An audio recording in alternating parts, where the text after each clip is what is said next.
बहुत समय पहले की बात है। एक राजा था जिसका नाम विक्रम था। राजा विक्रम बहुत ही पराक्रमी और न्यायप्रिय शासक था। वह हमेशा अपने राज्य की प्रजा के भले के बारे में सोचता और उनके हित में निर्णय लेता था। लेकिन एक चीज उसे बहुत परेशान करती थी, उसके राज्य के लोग आपस में लड़ते रहते थे। वे छोटी छोटी बातों पर झगड़ा करते और मिलजुल कर नहीं रहते थे। राजा विक्रम ने सोचा कि अगर राज्य के लोग एकजुट नहीं हुए तो बाहरी शत्रु कभी भी उन पर हमला कर सकते हैं और राज्य को नुकसान पहुंचा सकते हैं।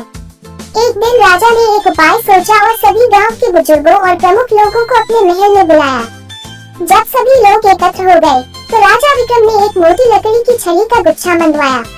उसने उन सभी से कहा, इस लकड़ी के गुच्छे को तोड़कर दिखाओ। सभी लोगों ने बारी बारी से कोशिश की, लेकिन कोई भी उस गुच्छे को नहीं तोड़ पाया। इसके बाद राजा ने वह गुच्छा खोलकर हर व्यक्ति को एक एक लकड़ी दी और कहा, अब इसे तोड़कर दिखाओ। सभी ने आसानी से अपनी अपनी लकड़ी तोड़ दी।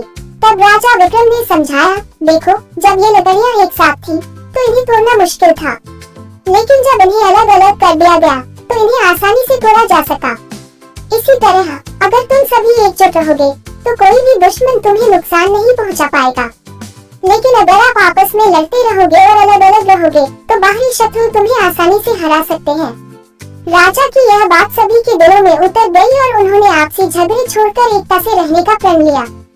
इसके बाद राजा विक्रम का राज्य सुख और समृद्धि से भर गया और वहाँ के लोग हमेशा एकजुट और खुशहाल रहने लगे।